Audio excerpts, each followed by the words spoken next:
आज 1000 साल पुराना इतिहास का चैप्टर खुला, क्योंकि जनवरी 1026 में लुटेरे महमूद गजनवी ने सोमनाथ मंदिर पर हमला किया था, वहां लूटपाट मचाई थी। तो आज प्रधानमंत्री नरेंद्र मोदी ने सोमनाथ मंदिर की विरासत को याद करते हुए यह विध्वंस नहीं स्वाभिमान की गाथा है। इसके बाद जिक्र पूर्व प्रधानमंत्री पंडित जवाहरलाल नेहरू का भी आता है, क्योंकि आज हम सोमनाथ मंदिर का जो स्वरूप देखते हैं उसका उद्घाटन और प्राण प्रतिष्ठा 11 मई 1951 में हुई और इसके पीछे लौह पुरुष सरदार वल्लभ भाई पटेल की बहुत बड़ी भूमिका थी। 11 मई 1951 को तब के राष्ट्रपति डॉक्टर राजेंद्र प्रसाद ने मंदिर में पूजा पाठ और प्राण प्रतिष्ठा का कार्यक्रम करवाया था। हालांकि पंडित नेहरू ये नहीं चाहते थे कि डॉक्टर राजेंद्र प्रसाद इसमें शामिल हो। इसके लिए पंडित नेहरू ने डॉक्टर राजेंद्र प्रसाद को बकायदा एक चिट्ठी तक लिख डाली थी। बीजेपी ने आज यही इतिहास कांग्रेस को याद दिलाया तो कांग्रेस आग बबूला हो गई, गुस्सा हो गई और पलटवार करते हुए कहा कि बीजेपी देश के असली मुद्दों से ध्यान भटकाने के लिए इस तरह के पैतरों का इस्तेमाल करती है। लेकिन आज सबसे बड़ा प्रश्न यह है कि क्या सोमनाथ का इतिहास कांग्रेस को अनकंफर्टेबल कर देता है? इसी पर होगी देश की सबसे बड़ी पॉलिटिकल डिबेट, क्योंकि सोमनाथ की विरासत, कांग्रेस ने की सियासत, क्योंकि राम मंदिर पे भी की सियासत, तो सोमनाथ से लेकर राम मंदिर तक, यानी पहले से लेकर आज तक और अभी तक क्या इसी तरह की सियासत हो रही है? आर पार का यह हिस्टोरिक डिबेट जिसमें आपका स्वागत है।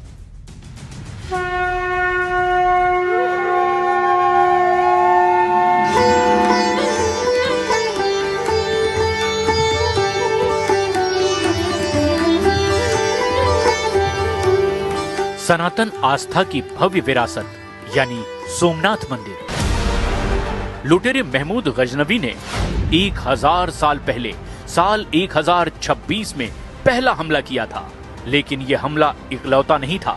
कई बार सोमनाथ मंदिर पर हमला हुआ और हमला करने वालों की रियासतें नष्ट हो गईं, लेकिन इस भव्य और दिव्य मंदिर की विरासत जस की तस है। इस मंदिर का वर्तमान स्वरूप आजादी के बाद 1951 में तैयार हुआ। हालांकि दावा किया जाता है कि तब के प्रधानमंत्री पंडित नेहरू इसके पुनर्निर्माण के खिलाफ थे। सोमनाथ मंदिर पर आज अपने एक ब्लॉग में पीएम मोदी ने भी लिखा, तत्कालीन प्रधानमंत्री पंडित जवाहरलाल नेहरू इस घटना से अधिक उत्साहित नहीं थे। वो नहीं चाहते थे कि माननीय राष्ट्रपति और मंत्री इस समारोह का हिस्सा बने। उन्होंने कहा कि इस घटना से भारत की छवि खराब होगी, लेकिन राजेंद्र बाबू अडिग रहे और फिर जो हुआ उसने एक नया इतिहास रच दिया। तो 1951 में सरदार पटेल के प्रयास से और जवाहरलाल नेहरू जी के पुरजोर विरोध के बावजूद प्रथम राष्ट्रपति डॉक्टर राजेंद्र प्रसाद जी की उपस्थिति में स्वप्न साकार हुआ था। सब एक बकवास की बात है। सरदार पटेल अगर होते, कुछ दिन और होते ना, तो आज नरेंद्र मोदी जी पैदा होते, ना बीजेपी पैदा होती। वैसे 2017 में कांग्रेस सोमनाथ मंदिर के मुद्दे पर घिर गई थी। तब राहुल गांधी सोमनाथ मंदिर में गैर हिंदू रजिस्टर पर साइन करके आए थे। लेकिन आज सबसे बड़ा सवाल है कि क्या वाकई पंडित नेहरू ने सोमनाथ मंदिर को इग्नोर करके हिंदू आस्था के साथ नाइंसाफी की थी? आज इसी पर होगी देश की सबसे बड़ी पॉलिटिकल डिबेट। सोमनाथ की विरासत, कांग्रेस ने की सियासत। और अब वक्त है आर पार के सुप्रसिद्ध विश्लेषण का। यह नजर डाल लेते हैं आज के विश्लेषण के ऊपर। सोमनाथ मंदिर पर नेहरू गांधी परिवार की सोच का विश्लेषण मैं आपको आज किताबें कोट करके बताऊंगा। ट्रिस्ट विद अयोध्या किताब में लिखा है, पंडित नेहरू के मन में हिंदू आस्था और परंपराओं के प्रति हीन भावना थी। सोमनाथ मंदिर पर नेहरू ने अचानक अपना रुख बदल लिया था। गांधी जी और सरदार पटेल के निधन के बाद नेहरू का रुख बदला। 1951 में पंडित नेहरू ने खुलकर सोमनाथ मंदिर के पुनर्निर्माण का विरोध किया। पंडित नेहरू ने बकायदा राष्ट्रपति राजेंद्र प्रसाद के सोमनाथ जाने के फैसले का भी विरोध किया। यह बड़ा इंपॉर्टेंट हार्ड फैक्ट है। अब मैं आता हूं, कई किताबों अखबारों में जिक्र है और बकायदा आकाशवाणी के आर्काइव्स में जिक्र है। मार्च 1959 में दिल्ली में पंडित नेहरू के भाषण का यह अंश है। ललित कला अकादमी का यह भाषण था।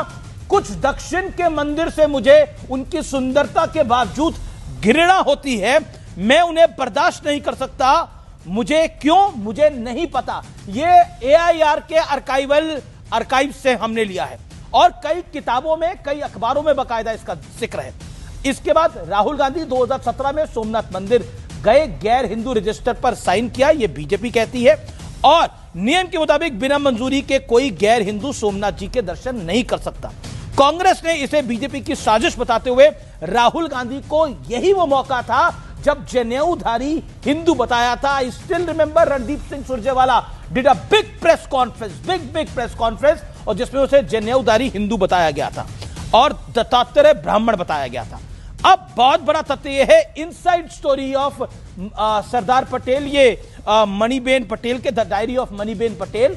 पंडित नेहरू जनता के पैसों से बाबरी का पुनर्निर्माण करवाना चाहते थे, लेकिन अब आप सोचिए, बाबरी का पुनर्निर्माण कराना चाहते थे पंडित नेहरू, लेकिन वो खिलाफ थे सोमनाथ मंदिर में डॉक्टर राजेंद्र प्रसाद के जाने के लिए, जो तत्कालीन राष्ट्रपति थे। चिट्ठी है बाकायदा मेरे पास।